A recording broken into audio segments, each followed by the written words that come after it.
Assalamualaikum warahmatullahi wabarakatuh.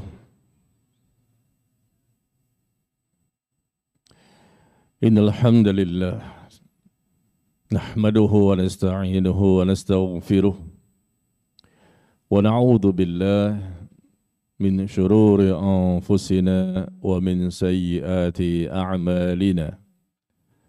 Man yahdihillahu fala mudilla lahu wa man yudlil fala hadiya lahu.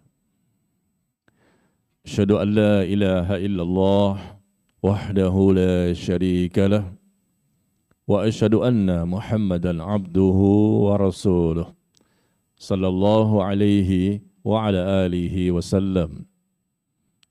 Ya ayyuhalladzina amanu taqullaha haqqa tuqatih wa la tamutunna illa wa antum muslimun, amma ba'd. Jemaah sekalian yang berbahagia, ikhwan dan akhwat, bapak dan ibu yang semoga kita dirahmati oleh Allah tabaraka wa ta'ala. Kita mulai dengan kalimat syukur kepada Allah Jalla wa Ala. Alhamdulillah di sore hari ini kembali kita dapat mendatangi salah satu rumah Allah, masjid, yang merupakan tempat yang paling Allah cintai di muka bumi ini. Kita bersyukur kepada Allah masih diberikan nikmat iman, nikmat Islam, nikmat hidayah. Kita diberikan kesehatan, kesempatan, dan keluasan waktu, serta nikmat lain yang tidak mungkin kita sebutkan satu persatu.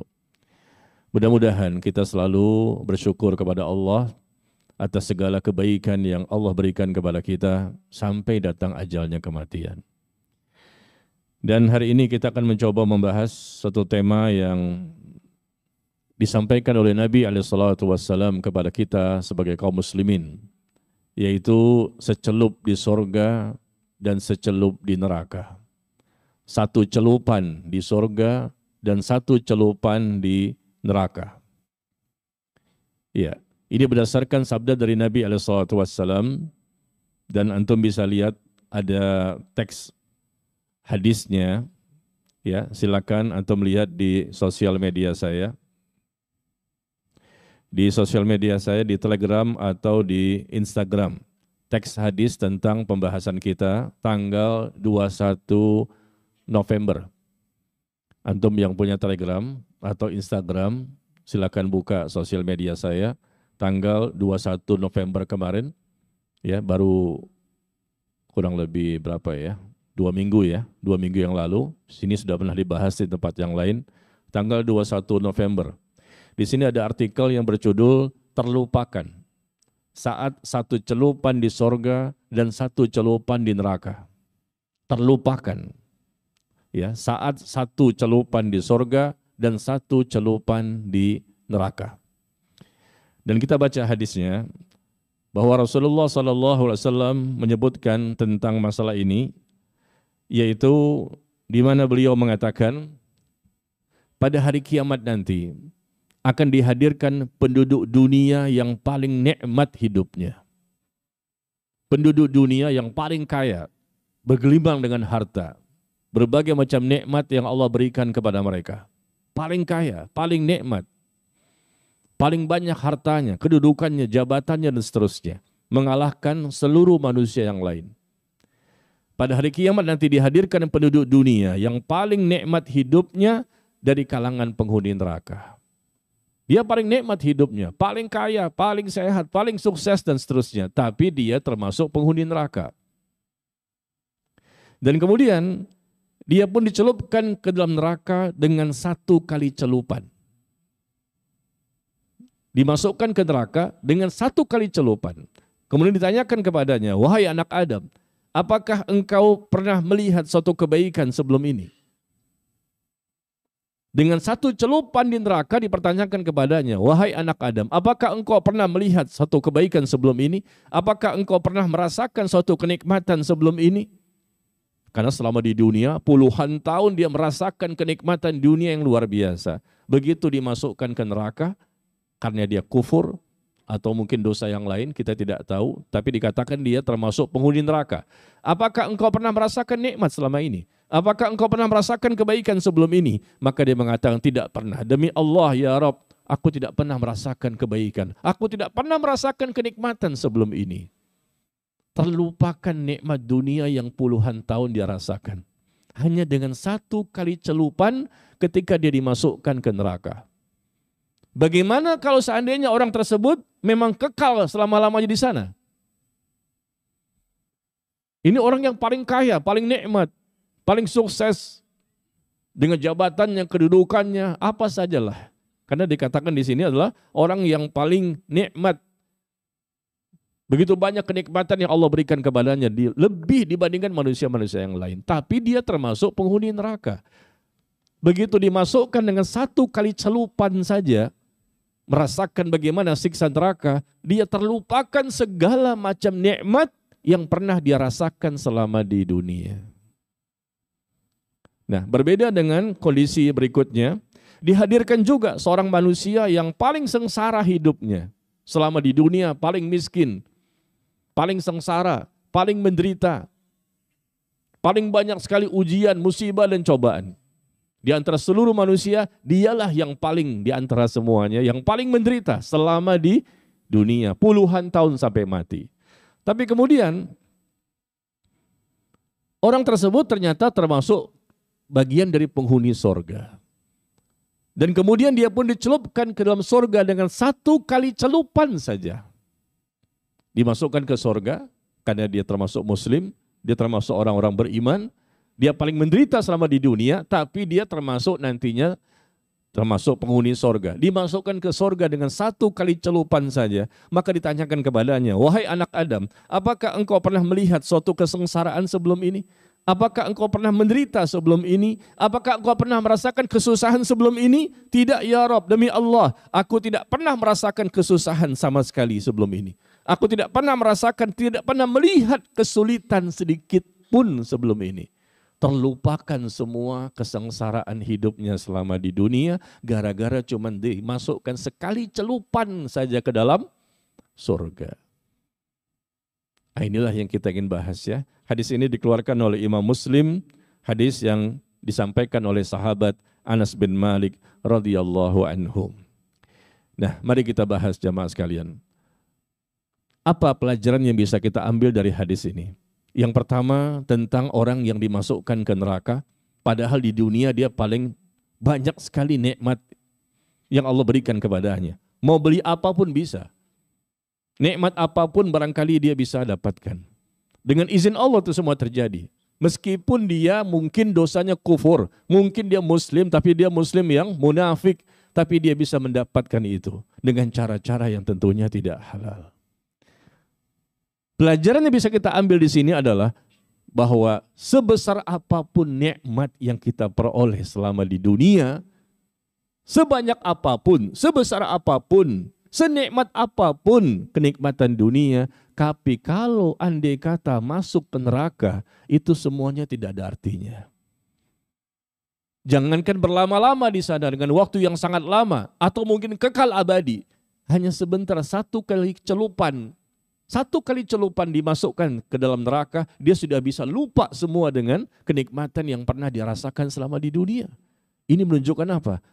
Dahsyatnya neraka itu luar biasa. Dahsyatnya neraka itu luar biasa. Bisa melupakan berbagai macam nikmat yang dirasakan oleh manusia selama di dunia. Maka kita jangan tertipu, terperdaya, terlena, tergoda dengan apa yang kita lihat dari orang-orang yang banyak melakukan perbuatan dosa. Kalau andai kata dia tidak bersyukur kepada Allah, meskipun begitu banyak nikmatnya, bahkan Qarun, orang yang luar biasa kekayaannya kan, di zaman Nabi Musa, Qarun kurang apa kekayaannya? Bahkan dibenamkan ke dalam bumi, dirinya, hartanya, dan rumahnya. Ternyata sekaliber Qarun yang luar biasa kekayaannya, tapi nanti di akhirat mendapatkan siksa neraka. Dan siksa nerakanya kekal abadi, tidak pernah bertepi waktunya. Waktu yang terus berjalan, kekal selama-lamanya. Padahal sekali celupan melupakan semuanya. Terlupakan, gak ingat dia kalau dia itu orang yang paling kaya di muka bumi. Tidak ingat dia kalau dia paling orang banyak nikmatnya, paling sehatnya, paling suksesnya. Terlupakan cuma sekali celupan. Berarti dahsyat ini siksa neraka ini. Maka kita jangan tertipu dan tergoda dengan orang-orang kafir yang berada di suatu negeri. Ataupun kaum muslimin yang banyak melakukan dosa dan kemaksiatan. Tidak ada artinya semua itu jamaah sekalian. Dari kedudukan, jabatan, kekuasaan, kekayaan, tenar, terkenal dan lain-lain yang dimiliki oleh seseorang. Tapi kalau Anda masuk neraka, tidak ada arti semua. Sekali celupan, hilang semua. Terlupakan, seakan-akan dia tidak pernah merasakan kenikmatan selama di dunia. Jangan kita tertipu. Karena biasanya kita melihat orang lain, wah enak ya, dia punya mobil, saya nggak punya mobil. Udah ngaji masih ngomong kayak gitu tuh. Ya, dia punya rumah bagus nih, andai kata saya punya rumah seperti ini ya. Mengandai-ngandai, berangan-angan, berandai-andai, berangan-angan. Ya boleh-boleh saja berharap mudah-mudahan nanti punya rumah. Tapi jangan berlebihan ya. Jangan berlebihan jamaah sekalian. Yang penting itu bagaimana nasib kita di akhirat. Itu kehidupan yang kekal abadi selama-lamanya. Dunia kan senikmat apapun sebentar kan. Kita diingatkan ini, diajarkan oleh Nabi SAW. Hadis ini menggetarkan para sahabat. Mereka ketakutan. Karena sekali celupan saja melupakan semua kenikmatan. Bagaimana kalau berlama-lama? Bagaimana kalau kekal abadi selama-lamanya? Yang kafir kekal, yang muslim, yang bertauhid, ya, insya Allah mereka tidak kekal. Tapi kan bisa berlama-lama di sana. Na'udzubillah. Dengan berbagai macam dosa-dosa yang dilakukan selama di dunia. Maka ini menjadi pelajaran bagi seorang muslim yang punya rasa takut kepada Allah. Jangan bermudah-mudah untuk melakukan dosa. Itu pelajarannya. Jangan kita tertipu dengan bebasnya orang kafir. Bebasnya kaum muslimin munafik. Dengan dosa-dosa yang mereka kerjakan selama di dunia. Kan itu semua akan berakibat fatal nanti di akhirat.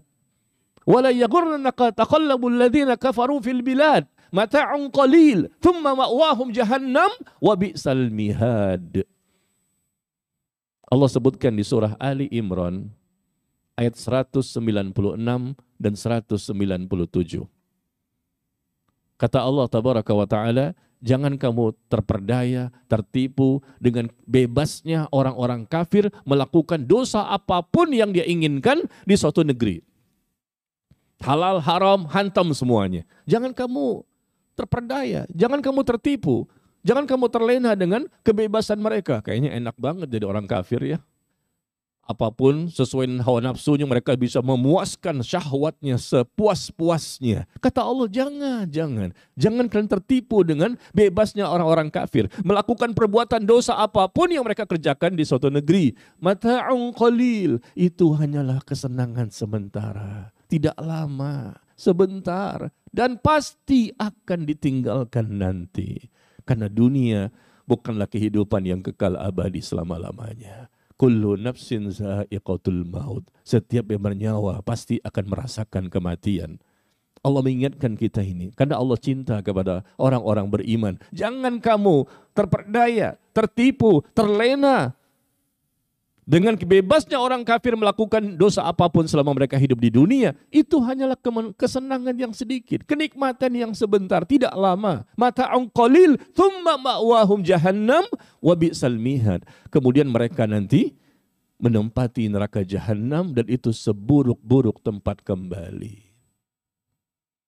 Karena biasanya kalau kita ini melihat orang kaya, orang yang banyak uangnya, mobilnya mewah, kadang Lamborghini, kadang Lamborghini. Barangkali mobilnya banyak sekali ya, rumahnya megah, uangnya banyak, miliaran, bahkan triliunan. Hari ini konon katanya orang yang paling kaya di muka bumi yang saya baca sekitar 6.000 triliun. Pemiliknya satu orang. Habis tuh hutang Indonesia. Ya, 6.000 triliun, satu orang itu. Orang terkaya di muka bumi yang saya baca di Google. Konon katanya begitu. Tapi kalau andai kata dia matinya sebagai kafir, memang saat ini dia kafir. Kalau andai kata matinya sebagai kafir, apa bedanya dengan Qarun? Apa bedanya dengan Fir'aun? Dan nanti di akhirat pasti dia mendapatkan siksa kubur. Berlanjut dengan balasan keburukan di padang mahsyar. Berlanjut dengan siksa neraka, satu celupan, hilang semua. Lupa dengan nikmat yang pernah dia rasakan. Mana uangnya 6.000 triliun? Mohon maaf ya, kita hari ini berusaha untuk mengingatkan diri kita masing-masing. Saya dan Anda kadang-kadang ini suka suka takjub gitu loh. Wah kagum, wah kayak hebat ya. Kaya banget dia. Kita jangankan 6.000 triliun, satu pun nggak punya. 1 triliun pun nggak punya, boro-boro 6.000 triliun. Ini sampai 6.000, satu orang yang punya. Luar biasa kan? Tapi kalau kita lihat, dunia sebentar inilah, nggak lama. Yang penting saya tercukupi, cukuplah di dunia, tercukupi kebutuhan saya, dan saya tidak menderita, alhamdulillah. Dan tinggal menunggu datangnya kematian, kita memperbanyak amal soleh, memperkuat keimanan, selalu percaya dengan pertolongan dari Allah, selalu percaya dengan perlindungan dari Allah, yakin, modal segala kebaikan. Apapun kebaikan yang kita lakukan di muka bumi ini, menjadi mudah, gampang, ringan, enteng. Apa modalnya? Yakin. Kalau nggak yakin, selesai. Pasti dia menderita. Meskipun dia kaya, pasti dia menderita. Meskipun dia sehat badannya. Dengan modal keyakinan inilah yang menjadikan seseorang mudah untuk taat, mudah menjauhi maksiat. Dengan modal yakinlah dia bisa istiqomah. Dengan modal yakinlah dia bisa sabar. Dengan modal yakinlah dia bisa tawakal. Dengan modal yakinlah dia akhirnya mau capek-capek duduk seperti ini mendengarkan kajian. Karena dia yakin bahwa ini sesuatu yang bermanfaat untuk saya. Dia yakin ini ada pahalanya. Ini bisa menambah iman. Ini bisa menumbuhkan rasa takut kepada Allah. Ini semuanya adalah sesuatu yang bisa menimbulkan keberkahan bagi hidup saya. Yakin itu luar biasa. Makanya Rasulullah SAW ketika beliau berdakwah di kota Mekah, ya 13 tahun, apa sih yang Rasul prioritaskan? Masalah tauhid akidah.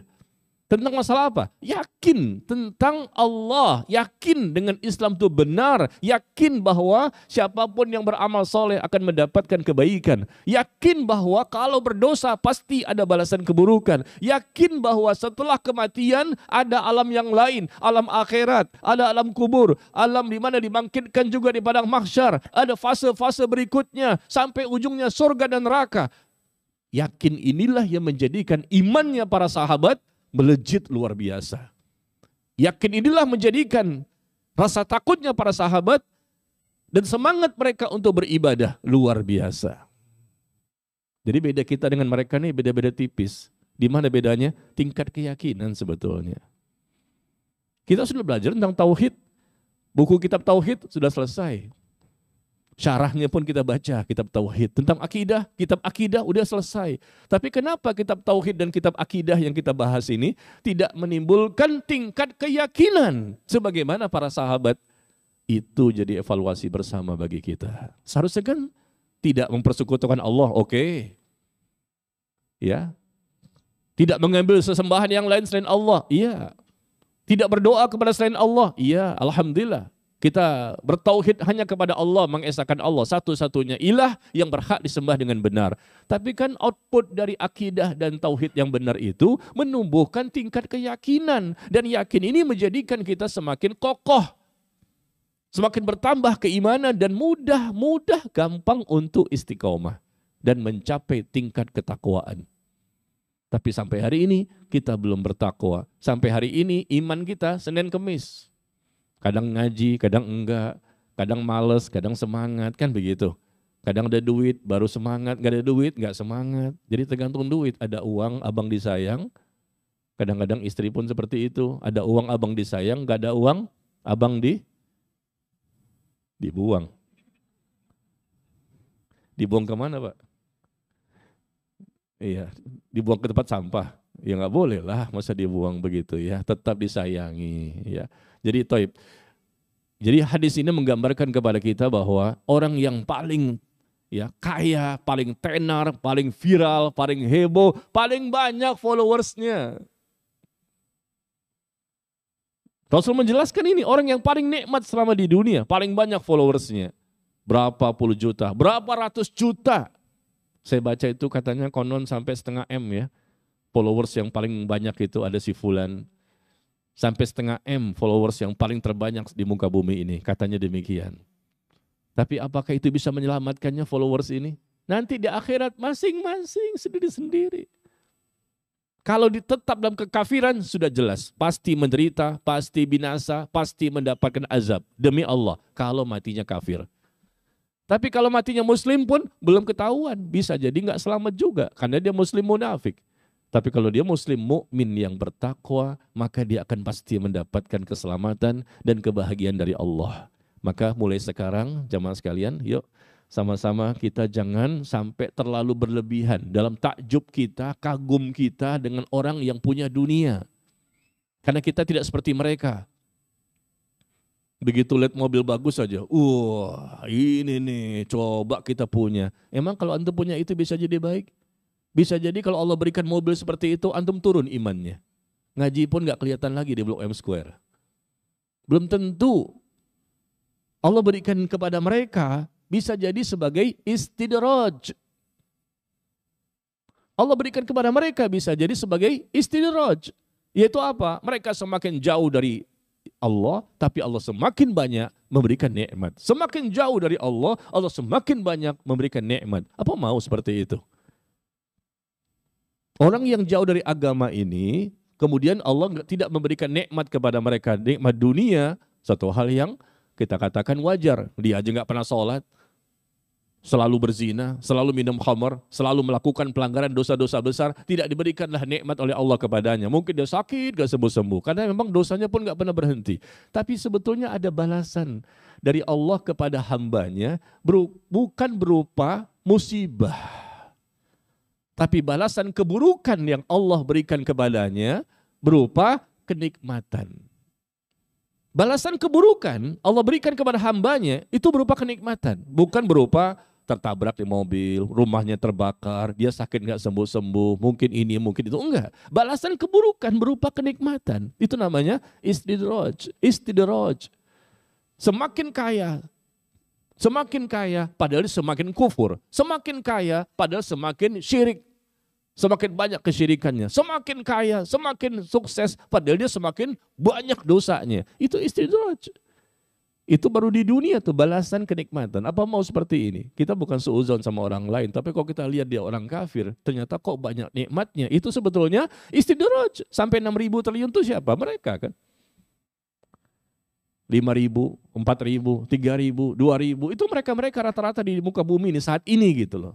Sama seperti Qarun. Kita nggak tahu akhir kehidupan mereka. Tapi saat ini mereka sedang menjadi orang kafir. Atau muslim. Barangkali mungkin dia juga ada yang kaya. Mungkin 1.000 triliun milik mereka. Seorang muslim. Itu pun tidak ada jaminan. Muslimnya seperti apa? Apakah dia bertauhid?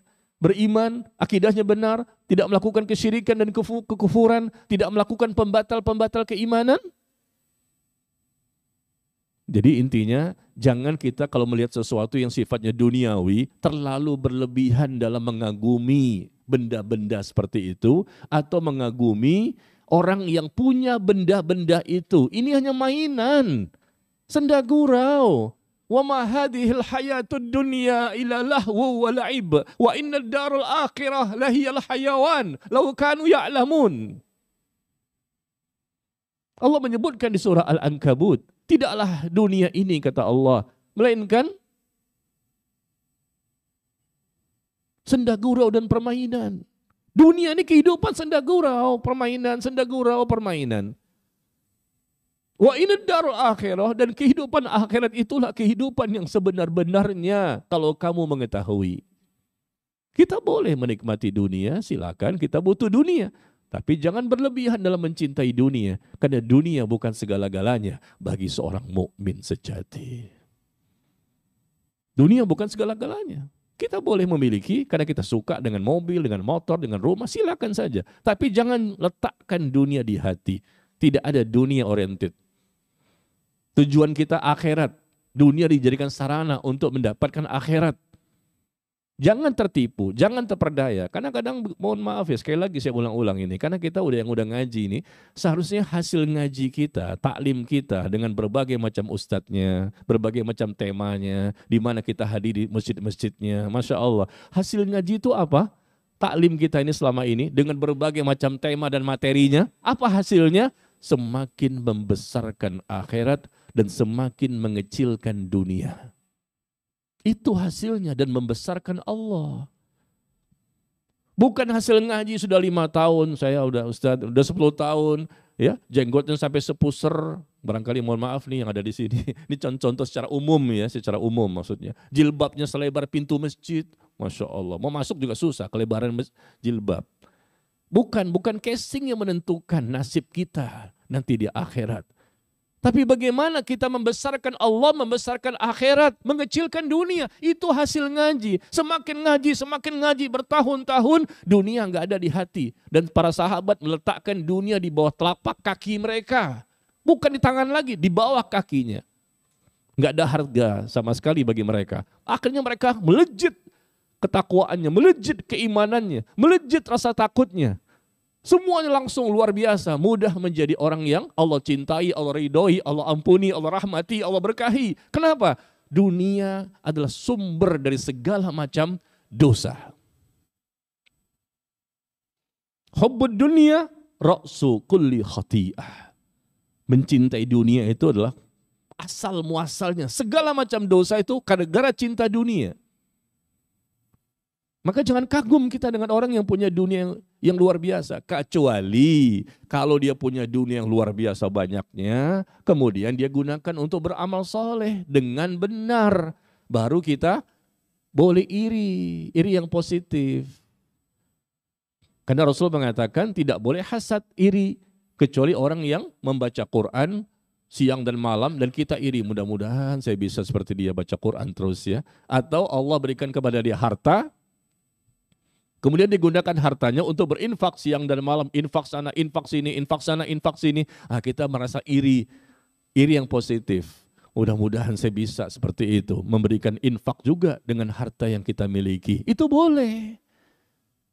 Kalau ada orang seperti ini, tapi apakah jumlahnya banyak? Jumlahnya sedikit jemaah sekalian. Yang betul-betul ikhlas hatinya dan kemudian dia pun mendapatkan harta itu dari harta yang halal dan diberikan kepada orang yang berhak untuk menerima. Mungkin jumlahnya sedikit dalam pandangan Allah. Karena di zaman sekarang ini banyak orang yang berinfak tapi ingin diposting di sosial medianya.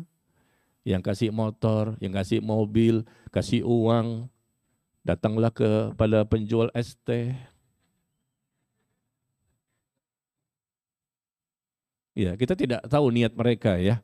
Apa niat mereka di hati, mudah-mudahan ikhlas. Tapi kan kita mengkhawatirkan dengan kita tampakkan amal soleh kita itu di posting-posting lah. Kita pengen apa sebetulnya? Kalau mau kasih aja. Oh ini supaya menggugah yang lain Pak Ustadz. Supaya mereka juga termotivasi untuk memberikan sedekah atau infak kepadanya. Ya bolehlah, mudah-mudahan antum bisa tetap ikhlas ya. Tapi saya ingin menasehati bahwa antara ikhlas dan tidak ikhlas, antara ikhlas dan riya, antara ikhlas dan ujub bisa berubah per setengah detik. Setengah detik yang lalu kita ikhlas. Setengah detik kemudian bisa mempertahankan. Siapa di muka bumi ini yang berani mengatakan saya pasti akan ikhlas sampai mati? Siapa yang berani mengatakan demikian? Enggak ada yang bisa. Ulama saja ketakutan dan mereka mengatakan amal yang paling berat dalam Islam ini adalah ikhlas. Bagaimana kita bisa berbangga-bangga? Oh, saya pasti ikhlas. Saat ini barangkali antum ikhlas, besok jangankan besok. Setengah detik kemudian siapa yang bisa mempertahankan keikhlasan? Ini masalah berat. Maka janganlah kita membuka pintu-pintu riya. Jangan kita membuka pintu-pintu yang bisa menimbulkan fitnah di hati. Lalu kita pertontonkan amal kita.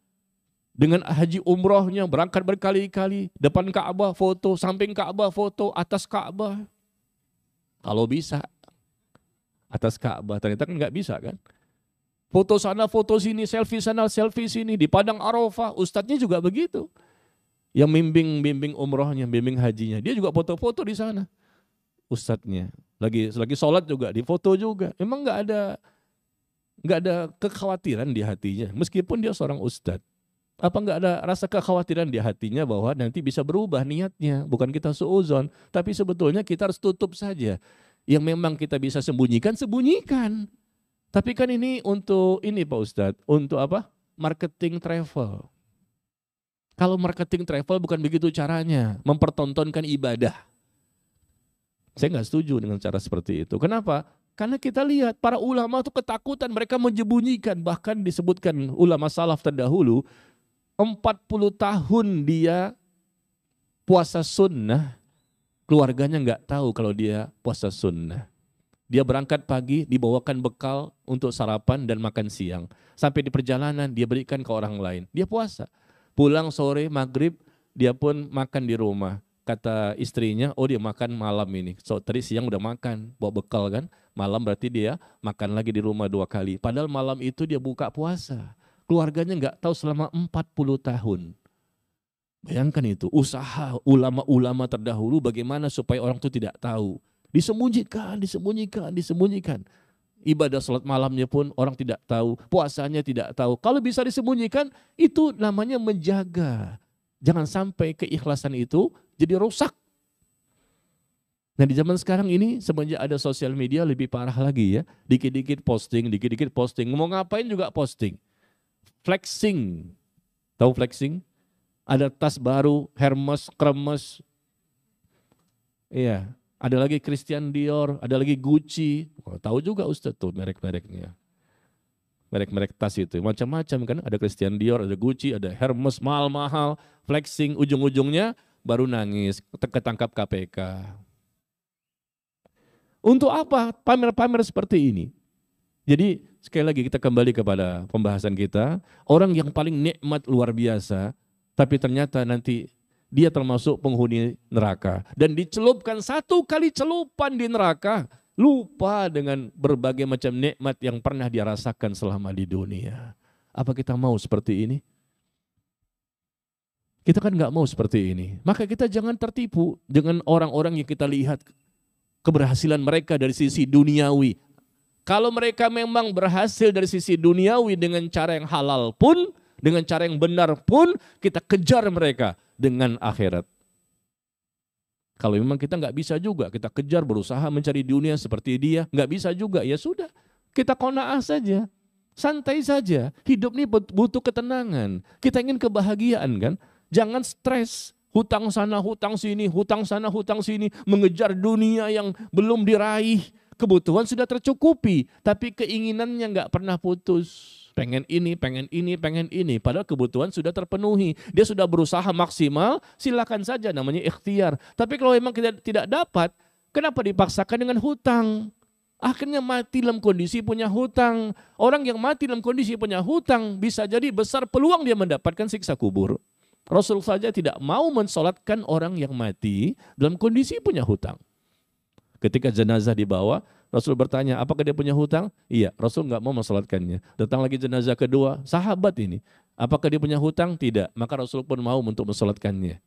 Rasul tidak mau ada umatnya yang meninggal dalam kondisi punya hutang. Bahkan orang yang berperang jihad fisabilillah, mati syahid, nggak bisa masuk ke surga kalau dia masih punya hutang. Mati syahid kan jaminannya surga. Tapi kalau dia punya hutang nggak bisa juga. Maka hidup ini jadikan kita hidup yang tenang dan bahagia. Dapatkan surga dunia sebelum surga di akhirat. Antum mau surga di akhirat kan? Kita juga mau semuanya. Tapi surga dunia belum tentu semua orang bisa mendapatkan. Surga akhirat pun belum tentu semua orang bisa mendapatkan. Surga dunia, kata Imam Syekhul Islam Ibnu Taimiyah rahimahullah, orang yang tidak mendapatkan surga dunia, maka dia tidak akan mendapatkan surga di akhirat. Dapatkan dulu surga dunia, kata beliau. Waliman khafa maqama rabbih jannatan, fabi ayyi ala'i rabbikuma tukadziban. Dan bagi orang-orang yang memiliki rasa takut kepada Allah, maka mereka memiliki 2 surga. Surga dunia dan surga nanti di akhirat. Surga dunia apa? Kalau surga di akhirat sudah jelas, kita paham. Surga dunia berupa cintanya Allah kepada hamba tersebut. Allah mencintainya karena dia bertakwa. Pasti dia bahagia, pasti tenang hidupnya, pasti mendapatkan pertolongan, pasti mendapatkan bantuan. Mudah semua urusannya, diberikan solusi atas segala macam permasalahan yang dihadapi selama di dunia. Begitu jamaah sekalian ya. Jadi kita boleh, ya sekali lagi, boleh untuk memiliki dunia dan mencintai dunia. Bukan kita mengharamkan dunia selama itu hal-hal yang memang benar secara syariat. Tapi jangan berlebihan. Ingat hadis ini. Selalu kita ingat, satu celupan di neraka, habis semuanya. Terlupakan dengan seluruh nikmat yang diperoleh. Maka kita nggak mudah takjub. Cuman dunia. Antum kalau sampai mati kafir, maka satu celupan saja antum bisa lupa semua dengan dunia. Apalagi selama-lamanya di sana. Ini kadang-kadang ada orang kafir yang matinya sebagai kafir, tapi dimuliakan, disanjung-sanjung oleh kaum muslimin. Aneh bin ajaib. Matinya sebagai kafir, matinya sebagai munafik, tapi dibesar-besarkan, diagung, bahkan dicintai, bahkan nangis sampai berlebihan. Padahal ini jelas orang kafir yang mati sebagai kafir dia mendapatkan azab. Satu celupan saja sudah melupakan semua nikmat. Bagaimana kalau selamanya di sana? Begitu juga muslim munafik, muslim yang zalim, muslim yang fasik, muslim yang banyak dosanya sampai mati tidak pernah bertaubat. Tentunya besar peluang bagi dia mendapatkan siksa kubur. Orang yang mendapatkan siksa kubur sampai hari kiamat tidak pernah berhenti. Tentunya bisa besar peluang bagi dia untuk mendapatkan siksa berikutnya di neraka. Meskipun pada akhirnya muslim yang bertauhid pada akhirnya dikeluarkan juga dari neraka. Karena muslim yang bertauhid, beriman, tidak mempersekutukan Allah, mereka tidak kekal di neraka. Tapi kan lamanya itu loh. Beberapa abad, berapa juta tahun baru dikeluarkan. Dan Rasul menyebutkan itu, ada muslim yang terakhir dikeluarkan dari neraka. Terakhir. Dan orang yang paling terakhir juga dimasukkan ke dalam surga. Jadi biasa sajalah memandang dunia ini. Siapapun yang memilikinya, apakah dia orang kafir maupun muslim, biasa saja kita. Jangan terlalu takjub dengan keduniaan yang mereka miliki. Ya, meskipun kita juga kepengen ya selama itu baik, tapi jangan berlebihan. Ya sudahlah, kita serahkan kepada Allah, kita qanaah saja. Kita merasa cukup, merasa puas dengan apa yang Allah berikan kepada kita. Makanya Al-Imam Asy-Syafi'i rahimahullah mengatakan bahwa orang yang qanaah, merasa cukup, merasa puas dengan apa yang Allah berikan kepadanya, itu sama dengan raja-raja dunia. Seakan-akan dia memiliki dunia dan seisinya. Kenapa? Orang itu pasti tenang hidupnya.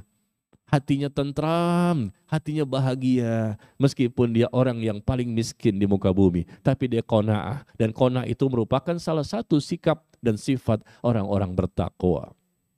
Ya. Nah, lanjutan hadis tadi. Bahwa ada orang-orang yang akan didatangkan juga nanti pada hari kiamat. Ternyata dia orang yang paling miskin, paling menderita, paling sulit, paling susah selama di dunia. Di antara seluruh penduduk dunia ini yang berapa miliar, dialah orang yang paling menderita. Enggak ada orang yang lebih menderita dibandingkan dia di muka bumi ini.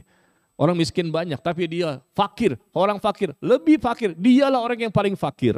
Menderita hidupnya, mungkin dia sakit juga, mungkin susah cari makan segala macam. Tapi dia orang yang bertakwa, dia orang mukmin, dia orang yang beriman, akidahnya benar, ibadahnya benar, akhlaknya mulia. Lalu kemudian nanti di sorga dimasukkan dengan satu kali celupan masuk sorga. Cuma sekali jemaah sekalian, Rasul katakan. Langsung ditanya, apakah engkau pernah merasakan kesulitan selama ini? Tidak ya Rabb, aku enggak pernah merasakan kesulitan. Apakah engkau pernah merasakan bagaimana penderitaan, kesengsaraan selama ini, selama di dunia? Terlupakan. Tidak pernah aku merasakan, demi Allah. Bahkan dia bersumpah atas nama Allah. Demi Allah, tidak ya Rabb, aku tidak pernah merasakan penderitaan. Padahal selama di dunia, puluhan tahun sampai mati dia menderita. Tapi gara-gara satu celupan dimasukkan ke surga, satu celupan untuk merasakan bagaimana nikmat surga, langsung terlupakan. Itu menunjukkan luar biasa surga itu. Rasul menyampaikan seperti ini karena beliau pernah melihat. Kalau saya yang ngomong, antum jangan percaya. Karena saya nggak pernah melihat surga dan neraka.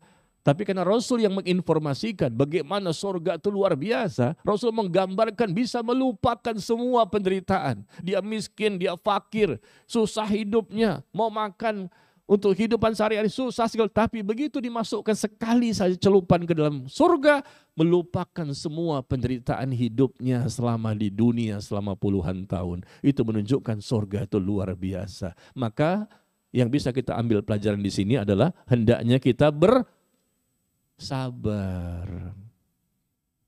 Bersabar menghadapi kehidupan dunia yang terkadang tidak sesuai dengan selera kita. Ada ujian, ada cobaan, ada musibah, ada bencana. Berbagai macam ya namanya problematika, persoalan, masalah itu pasti ada. Rumah tangga juga demikian. Tidak ada rumah tangga tanpa masalah. Semua rumah tangga, siapapun mereka, pasti pernah ada masalah. Kita juga nggak mungkin nggak punya masalah. Pasti kita juga pernah ada masalah selama hidup di dunia.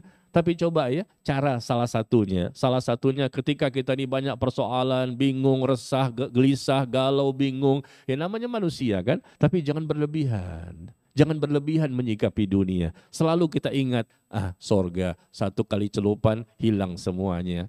Lupa semuanya kesulitan. Coba cara-cara seperti ini ya. Mari sama-sama kita selalu ingat hadis ini. Satu celupan di sorga, lupa semua penderitaan. Satu celupan di sorga, lupa semua dengan permasalahan yang pernah kita alami selama di dunia. Mengingat hadis ini bahwa satu celupan saja bisa melupakan semua. Bagaimana kalau memang kekal abadi selama-lamanya di sorga? Ya enggak? Sekali celupan saja udah luar biasa ini. Melupakan semua penderitaan. Dia miskin, rumahnya juga enggak punya. Rumahnya jangankan ngontrak, nggak punya rumah sama sekali. Tidur di bawah jembatan barangkali istilahnya. Numpang-numpang di masjid. Tapi kalau memang dia selamat nanti di akhirat, meskipun dia orang miskin nggak punya apa-apa, kesana kemari yang dijual cuman ST doang. Ke situ lagi ya. Contohnya apa sih masalahnya? Emang antum tahu ceritanya? Hah? Emang tahu ceritanya? Iya kan viral ya. Artinya ini kan kita berikan contoh orang yang miskin kan, kesian banget ya. Kemudian andai kata Allah takdirkan dia masuk surga, berapa penderitaannya cuma 10.000 sehari, 20.000 sehari yang dia dapatkan per hari loh, 10.000, 20.000. Tapi kalau dia beriman, dia mukmin, dia beribadah dengan benar, akhlaknya mulia, Allah takdirkan dia masuk surga, semua penderitaannya hilang, lupa dengan semua penderitaan yang pernah dia rasakan selama di dunia. Maka inilah, coba mari sama-sama bersabar. Ya ayyuhalladzina amanu sabiru wasabiru warabitu wattaqullaha la'alakum tuflihun. Kata Allah di surah Ali Imran ayat ke-200. Ali Imran ayat yang terakhir ya. Wahai orang-orang yang beriman, bersabarlah kalian dan perkuat kesabaran. Karena kita butuh modal sabar. Selain yakin tadi, kita butuh sabar. Untuk sabar pun butuh modal yakin. Kalau nggak yakin, kita nggak bisa sabar. Makanya saya katakan tadi, yakin itu merupakan modal segala macam kebaikan. Untuk istiqomah, kita butuh yakin. Untuk sabar, kita butuh yakin. Sabar menghadapi segala permasalahan yang ada. Karena kalau kita ingin tidak punya masalah, tidak pernah menderita, tidak pernah memiliki persoalan, tidak pernah mengalami ujian dan cobaan, bisa nggak? Bisa selama di dunia? Nggak pernah merasakan ujian, nggak pernah merasakan adanya masalah. Bisa nggak? Bisa. Kalau jadi orang gila. Kalau jadi orang gila, selama kita normal, pasti kita merasakan itu. Sudah Allah takdirkan bahwa setiap manusia akan mengalami ujian dan cobaan dari kaum muslimin ini. Ahasiban nas ayyutsraku ayyaqulu amanna wa hum la yuftanun. Apakah manusia dibiarkan saja mengatakan kami telah beriman, lalu mereka dibiarkan saja begitu saja tanpa diuji kembali? Tetap mereka akan diuji oleh Allah. Walaqad fatanna alladziina min qablihim fala ya'lamanna Allahu alladziina shadaqu wa la ya'lamanna al-kadzibin. Sungguh Allah telah menguji orang-orang sebelum mereka. Maka ketahuan nanti siapa di antara mereka yang benar imannya dan siapa yang dusta imannya. Semua kita diuji. Nabi dan Rasul dengan umat masing-masing. Itulah dunia. Alladzi khalaqal mauta wal hayata liyabluwakum ayyukum ahsanu amala. Allah menciptakan adanya kematian, kehidupan untuk menguji siapa di antara kita yang terbaik amalnya. Jadi intinya yang berkaitan dengan tadi dicelupkan sekali di neraka dengan nikmat-nikmat yang mereka pernah peroleh, tapi ujung-ujungnya neraka. Maka kita jangan takjub, kagum dengan orang-orang yang mendapatkan dunia, tapi mereka jauh dari Allah, jauh dari agama. Itu semua sangat-sangat tidak bermanfaat. Yang kedua, orang yang dimasukkan ke sorga dengan satu kali celupan. Padahal dia orang yang paling miskin, menderita, sulit, susah hidupnya. Tapi ternyata dia karena modal iman dan amal saleh, dia bertakwa, dan Allah pilih dia masuk ke surga. Ternyata itu bisa menghilangkan semua ingatan-ingatan dia akan penderitaan yang pernah dia rasakan selama di dunia. Yuk, ketika antum punya masalah apapun, apalagi masalahnya besar, bingung, ya resah, ingat hadis ini. Dunia sementara. Dan satu kecelupan nanti di surga ternyata melupakan segala-galanya. Kita bukan orang yang paling menderita kan? Ini Rasul kan mengisahkan orang yang paling menderita di muka bumi, dialah orang yang paling menderita. Tapi begitu satu celupan di sorga, hilang semuanya. Kita bukan orang yang paling menderita sebetulnya, kita masih enak. Ngaji juga di masjid, pakai AC lagi, pakai karpet juga. Para sahabat di atas padang pasir, panas-panasan, mendengarkan, nggak ada AC. Kalaupun ada AC, angin cuma-cuma. Ya, bukan AC seperti di masjid. Maka inilah yang menjadikan kita semakin termotivasi untuk sabar, dan sabar. Itulah modal kita juga untuk bisa kita menjadi lebih baik. Dan masuknya surga seseorang hamba dengan sebab rahmat Allah, bukan karena amal kita. Karena amal kita sangat sedikit dan dosa kita sangat banyak. Masuk surga karena rahmat Allah. Rahmat Allah diberikan kepada siapa? Sehingga orang itu bisa masuk surga. Masuk surga kan karena rahmat Allah, bukan karena amal kita. Amal kita sangat sedikit, dosanya banyak. Tapi masuk mendapatkan rahmat Allah itu, orang itu terpilih. Akhirnya Allah bawa dia masuk ke surga. Rahmat itu diberikan kepada siapa? Orang yang bersabar dalam iman dan amal solehnya. Sebagaimana Allah sebutkan di surah Al-Mu'minun ayat 111. Masuk surga karena rahmat Allah, bukan karena amal kita. Tapi rahmat Allah itu diberikan kepada siapa? Sehingga layak untuk mendapatkan rahmat Allah. Kepada orang yang bersabar, surah Al-Mu'minun ayat ke-111. Allah mengatakan, Inni jazaituhumul yawma bima sabaru annahum humul faizun. Pada hari ini, kata Allah, nanti di akhirat Allah akan berfirman demikian. Pada hari ini, aku berikan kepada mereka, ya, berupa sorga, balasan kepada mereka berupa sorga. Disebabkan oleh kesabaran mereka selama di dunia. Karena sabarnya mereka selama di dunia, meskipun menderita, miskin, fakir, hidupnya susah, banyak ujian, banyak cobaan, banyak masalah. Allah katakan, hari ini aku berikan balasan kepada mereka berupa sorga disebabkan oleh kesabaran mereka. Sabar mereka karena mereka berpikir, nggak apa-apa lah meskipun susah sih, tapi ya satu celupan saja di sorga hilang semua, ingatan penderitaan, apalagi selama-lamanya di sana. Akhirnya dia tetap bisa istiqomah, kokoh dengan keimanannya meskipun mati taruhannya. Nggak masalah, mati itu pasti terjadi, cepat atau lambat pasti mati. Tapi kalau memang harus mati untuk mempertahankan akidah, enggak masalah juga. Yang penting masuk surga. Ini menjadikan kita mampu untuk bersabar ya. Meskipun banyak masalah. Jangan seperti orang yang lembek.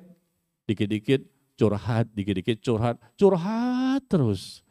Ya. Akhirnya ustadznya juga malas untuk menjawabnya ketika dijapri ke handphonenya. Sekali sih jawab, 2 kali jawab. Ini tiap hari curhat, istiqomah. Japri kok istiqomah. Ustadz gimana? Besok lagi, Ustadz gimana? Besok, Ustadz gimana? Masalahnya itu lagi. Ustadznya jadi, antum ini gimana sih? Masalah dunia bukan antum doang, Ustadz juga punya masalah. Kalau jamaah curhat sama Ustadz, Ustadznya curhat sama siapa? Sama istri. Istri bermasalah juga. Istri curhat sama siapa? Kadang-kadang jamaah mengatakan jamaah curhat sama Ustadz, kalau Ustadz curhatnya sama Allah, gitu ya. Kenapa jadi beda? Kenapa antum gak sama Allah juga? Boleh curhat itu kan, kadang kita minta solusi ya. Mungkin Ustadz ada ilmunya, nggak apa-apa sih. Cuman kalau tiap hari, tiap pagi, pada subuh, ada lagi dia. Ada si Fulan, murid ana, satu-satunya dari sekian ribu murid ana, dialah yang paling aneh. Karena tiap pagi WA, menceritakan tentang ya, masalah hidupnya. Masalah kadang sama, kadang yang beda, kita udah ketemu, Ya, udah kita nasihati juga, kata Ana, bukan antum doang yang susah, orang susah tuh banyak. Yang lebih susah dari antum pun banyak. Kita berikan solusinya begini, nanti besok ada lagi. Akhir lama-lama saya blokir. Lama-lama nggak kuat juga Ustadz ya kan. Ini kayaknya kayak intimidasi nih. Di teror kita tiap pagi. Kita nggak jawab, ditanyain, Ustadz kok nggak dijawab? Ustadz kok nggak dijawab? Kan masalahnya sama seperti masalah kemarin. Berarti jawabannya sama. Nanya lagi. Akhirnya saya blokir. Gara-gara saya blokir, sampai hari ini nggak mau ngaji lagi sama saya. Ini terjadi. Terjadi ya. Saya nggak bisa cerita. Yang jelas bukan di sini tempatnya. Tempat yang lain. Ya, di Indonesia juga. Iya, sampai hari ini dia tidak mau ngaji lagi sama saya. Dia marah besar. Kenapa saya blokir WhatsApp-nya? Kenapa? Karena masalahnya antum sudah dikasih tahu jawabannya. Terus selebihnya gimana? Ya sabar. Kan saya bukan yang akan bisa menyelesaikan, Allah yang menyelesaikan. Kita teorinya begini, ini ayatnya, ini hadisnya. Besok lagi ini, besok lagi ini. Tapi bagaimana nantinya Allah yang menentukan. Minta kepada Allah, dekatkan diri kepada Allah. Demi Allah pasti akan buktikan janjinya Allah tuh terbukti dalam kehidupan kita sehari-hari.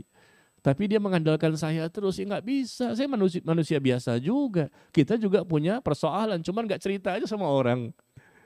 Iya enggak? Dan sampai hari ini saya masih ada persoalan. Mau tahu antum persoalan saya? Dulu ya, saya itu manusia. Dan sekarang masih manusia. Alhamdulillah. Persoalan saya, kalau saya mau curhat sama antum, boleh ya, sekali ini aja. Apa itu? Saya punya dosa, sudah tobat dosa lagi. Nah kalau antum kan enggak. Itu masalah saya itu. Saya dosa, udah tobat, dosa lagi. Kadang-kadang udah tobat, dosa lagi. Kalau antum? Hah? Sama. Oh berarti sama imawan ya. Ana pikir antum sudah tobat, nggak dosa lagi gitu loh. Nah ini masalah saya sebetulnya. Masalah kita semua kan.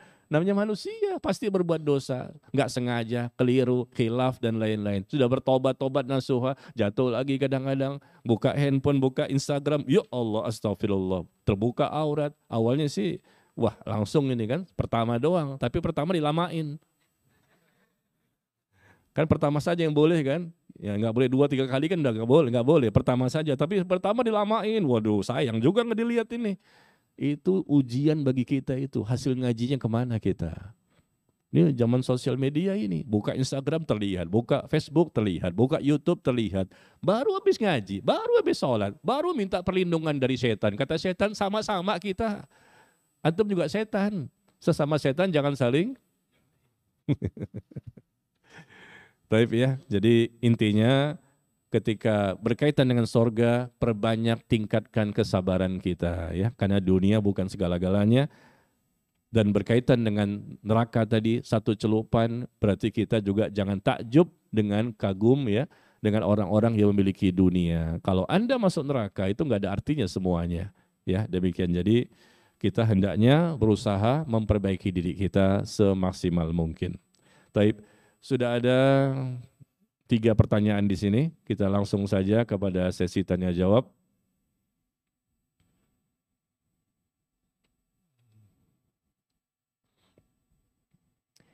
Yang pertama, Assalamualaikum warahmatullahi. Assalamualaikum warahmatullahi. Saya menjawab, Waalaikumsalam warahmatullahi. Karena nggak lengkap salamnya, maka saya pun jawabnya nggak lengkap juga. Jangan dipotong-potong ya. Langsung saja, Assalamualaikum warahmatullahi wabarakatuh. Salam itu doa, jangan disingkat-singkat ya. Ya, taib. Apakah benar, mohon maaf, orang gila apabila dia wafat dia akan masuk surga? Sedangkan pada masa hidupnya kan penuh dengan dosa. Orang gila penuh dengan dosa, tercatat nggak dosanya? Ya enggak. Dia karena dosa tidak tercatat dosanya, karena dia tidak berakal. Orang yang berakal itulah yang akan dihisap dan tercatat dosanya. Maka kalau antum pengen tidak tercatat, kalau pengen nggak tercatat dosanya jadilah, kan nggak mau juga jadi orang gila kan. Tapi enak loh nggak tercatat dosanya, aman itu. Iya, tapi kan kita nggak mau juga jadi orang gila, nggak bisa menikmati dunia, nggak bisa beribadah, nggak bisa paham tentang ilmu dan lain-lain. Nauzubillah min dzalik. Jadi orang gila itu akan dilihat gilanya mulai kapan. Kalau dari kecil dia gila sampai dia mati, berarti dia nggak punya dosa. Dan Allah pun tahu, ini kan terjadi dengan izin Allah. Ya, tapi kalau dia gila, ini mohon maaf contoh saja, dia gila mulai usia 30 tahun. Andai kata nih 30 tahun, sampai meninggal 60 tahun. 30 tahun dia gila tuh. Yang dihitung adalah mulai dia balik sampai 30 tahun. Dosanya yang tercatat. Karena mulai gilanya kan 30 tahun. Sedangkan dosa itu tercatat setelah usia balik atau mens bagi wanita. Nah pada waktu itulah tercatat dosanya sampai usia 30. Ini yang menjadikan dia selamat atau tidak. Iya, tapi 30 ke atas sudah nggak tercatat lagi. Karena dia pada waktu itu ternyata menjadi orang gila ya. Baik. Apakah orang tua berhutang kepada anaknya tetap wajib dilunasi? Atau sebaliknya bila anak berhutang kepada orang tuanya? Kalau orang tua berhutang kepada anak dan anak tercukupi kebutuhannya, janganlah ditagih-tagih. Orang tua itu butuh untuk kebutuhan hidup sehari-hari, maka mereka biasa mungkin pinjam sama anaknya. Anak jangan pinjamkan, musibah itu. Meminjamkan kepada orang tua, padahal anak itu sudah bergelimang harta. Dia pun sudah tercukupi. Bantu orang tua, jangan dipinjamkan.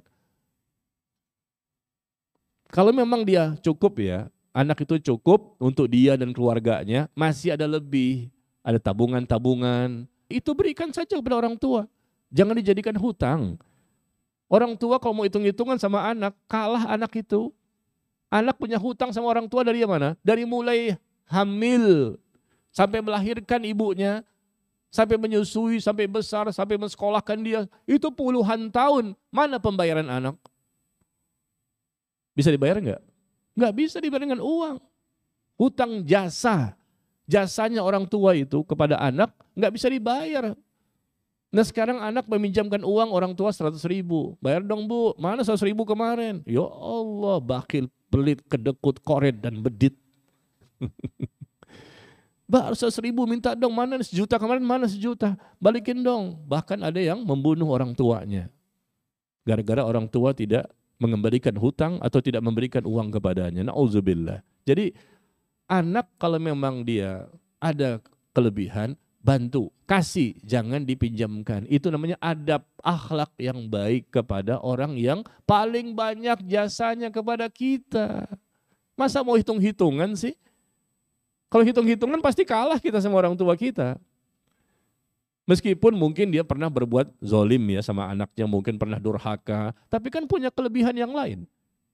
Orang tua bagaimanapun tetap ada punya kelebihan, ada kebaikan yang mereka berikan, terutama ibumu. Makanya ketika ada seseorang yang menggendong orang tuanya dari Yaman menuju ke Mekah, keliling Ka'bah, dia tawaf, dia bertemu dengan Abdullah bin Umar. Dia bertanya, apakah menurut engkau aku telah membalas jasa ibuku?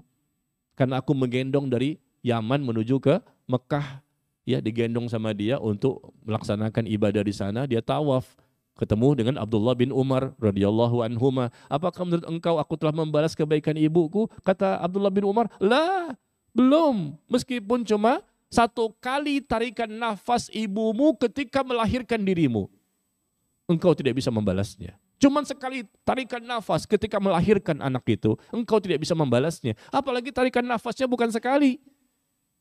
Antara hidup dan mati, darah berhamburan.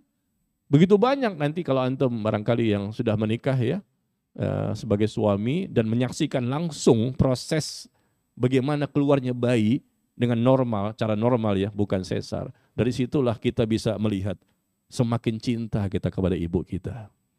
Wah, dulu saya begini, ternyata istri saya melahirkan dengan susah payah. Dan bisa jadi saya lebih susah lagi daripada ini. Begitu banyak penderitaan dia, berkeringat, menggigil, mukanya juga pucat, darah begitu banyak, apalagi bermasalah lah gitu bayi. Ya, susah juga keluarnya, didorong-dorong sama si perawat-perawatnya. Ada itu bayi-bayi begitu. Udah 9 bulan 10 hari, sudah pembukaan 10 nih. Pembukaan terakhir udah 10, udah besar, tapi nggak keluar-keluar. Akhirnya ditekan perutnya supaya bayi itu keluar. Udah pembukaan 10, berempat. Ini saya dapatkan ceritanya sahih ya, mutawatir. Hadisnya sahih. Ditekan perut si ibunya itu supaya bayinya nggak mau keluar, ditekan perutnya sama si perawat, ya sampai akhirnya bisa keluar. Padahal sudah pembukaan 10, betapa susahnya antara hidup dan mati. Nafasnya udah habis nih, aduh jangan-jangan dia mati.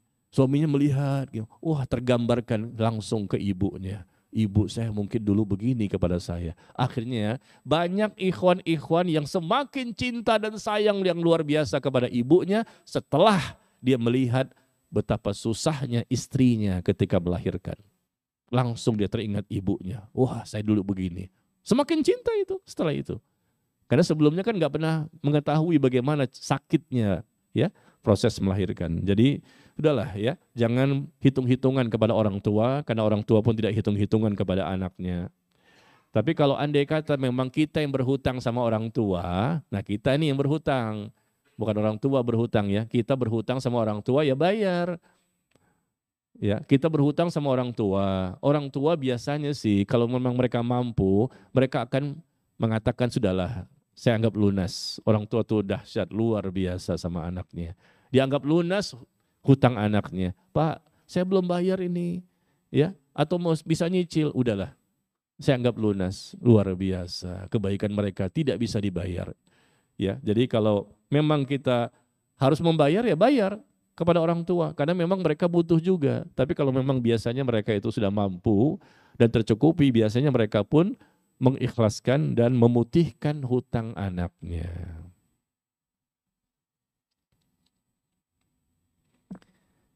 Kemudian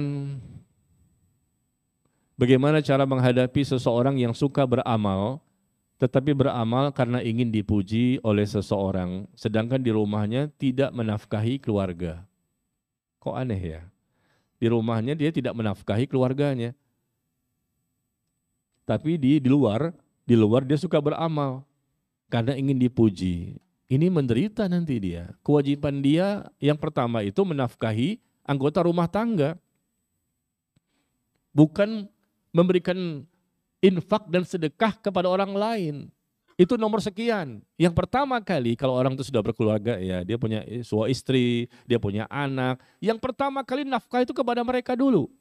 Nanti yang berikutnya baru orang tua, kemudian kerabat keluarga, kemudian anak yatim yang miskin, kemudian orang miskin secara umum, yang keempat baru orang yang kehabisan bekal dalam perjalanan. Coba lihat Al-Baqarah ayat 215.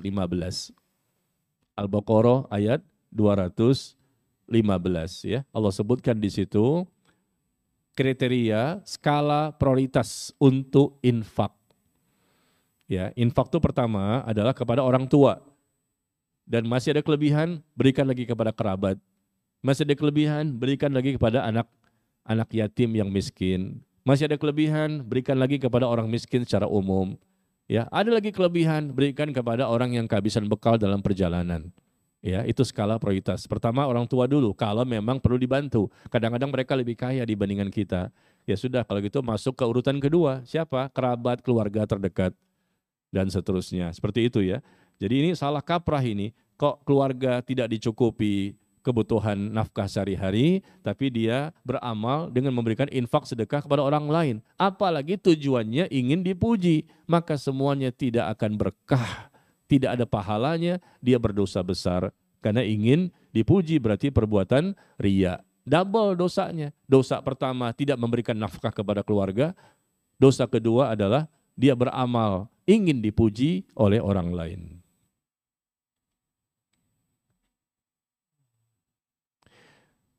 Pak Ustadz, untuk istri yang selalu ikhlas dengan segala ujiannya, menjalankan dengan berharap janji Allah, tapi terlihat seperti lempeng-lempeng aja. Dan bahkan si suami melihat si istri, bahkan si suami melihat si istri membosankan, ya. Istri selalu ikhlas dengan segala ujian, menjalankan dengan berharap janji Allah, tapi terlihat seperti lempeng-lempeng aja. Dan bahkan si suami melihat si istri membosankan karena saking tidak nafsu dengan mengejar dunia. Apa masih wajar ini Ustadz? Karena si istri ini ternyata menghadapi dunia biasa-biasa aja, meskipun ada musibah ini, ada ujian ini, biasa saja dengan dunia, meskipun dia butuh dunia. Tapi di si istri ini Masya Allah ya, tidak meletakkan dunia ada di hatinya. Tetapi ternyata di sisi lain, suami ini curhat nih. Karena suaminya melihat si istri membosankan, karena saking tidak nafsu dengan mengejar dunia. Ya, membosankan karena saking tidak nafsunya dia mengejar dunia. Dunia sih oke lah, kita tidak mengejar dengan terlalu berlebihan ya, karena kita tahu akhirat itu segala-galanya. Tapi tidak boleh sampai berlaku yang tidak wajar. Akhirnya suami pun merasa bosan dengan perbuatan istrinya. Ini pun nggak boleh juga. Dunia, suami tetap harus dilayani, diperhatikan, diperdulikan, ya, berikan yang terbaik buat suami.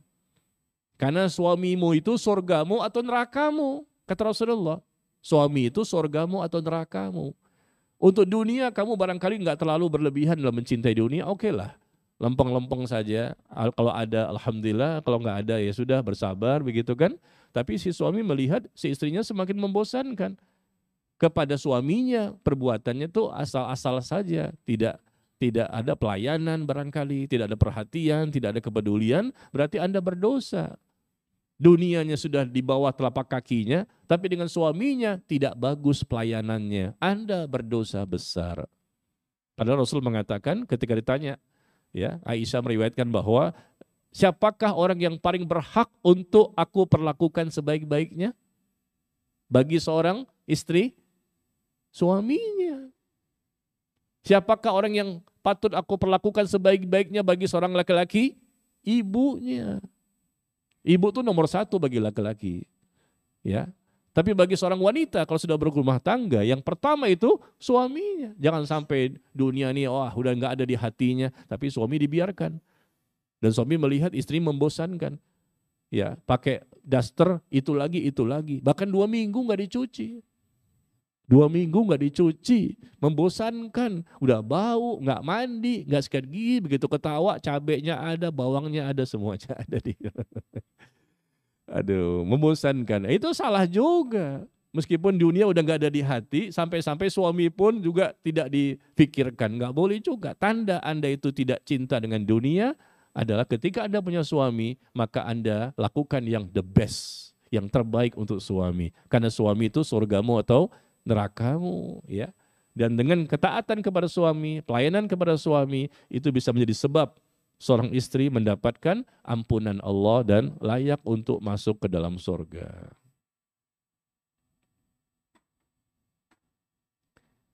Kemudian terakhir, apakah berdosa saya mengantarkan adik ipar ke pengadilan untuk bercerai? Apakah berdosa saya mengantarkan adik ipar ke pengadilan untuk bercerai? Karena sudah berapa kali berantem fisik. Berantem fisik nih suami sama istri, yang menang siapa? Iya, karena berantem fisik KDRT, dan akhirnya saya mengantarkan adik ipar ke pengadilan. Apakah berdosa? Ya, kalau antum mengantarkan dengan tidak berdua-duaan nggak masalah. Jangan berdua-duaan. Karena bisa menimbulkan fitnah itu. Ya. Kalau bisa jangan antum. Kenapa? Karena ini masalahnya adik ipar. Nanti saudara kandung antum akan marah kepada antum. Terjadilah awalnya dia berantem sama istri, akhirnya dia pun berantem sama saudara kandungnya ini. Karena saudara kandungnya lah yang mengantar istrinya ke pengadilan. Berantem sama saudara kandungnya. Kenapa kamu antarkan istri saya ke sana? Nah, kan jadi bahaya ini. Kalau bisa jangan dialah. Meskipun mungkin dia sama rame-rame gitu ya, nggak berdua-duaan ya. Tapi kan bisa kalau diketahui oleh si suaminya ini ternyata adiknya yang mengantarkan atau kakaknya yang mengantarkan si istrinya ini ke pengadilan agama untuk minta cerai, ya suaminya marah gimana? Akhirnya suami itu nanti berantem sama saudara kandungnya sendiri. Sebaiknya sih dihindari meskipun tidak berdua-duaan. Karena apa? karena bisa menimbulkan fitnah yang lebih besar. Sebaiknya si istri tadi diantar oleh teman-temannya, ya kan ketahuan di mana sih alamatnya, ada Google Map kok. Di mana sih kantor pengadilan agama, gampang. Kantor pengadilan agama Jakarta mana dia? Datang saja di sana, langsung daftar.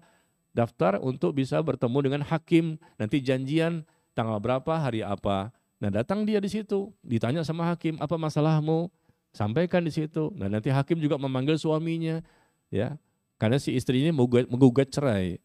Ya, dan nanti hakim setelah mendengarkan dari kedua belah pihak, ternyata mungkin istri yang benar, maka hakim pun akan mengetok palu untuk mensahkan perceraian mereka.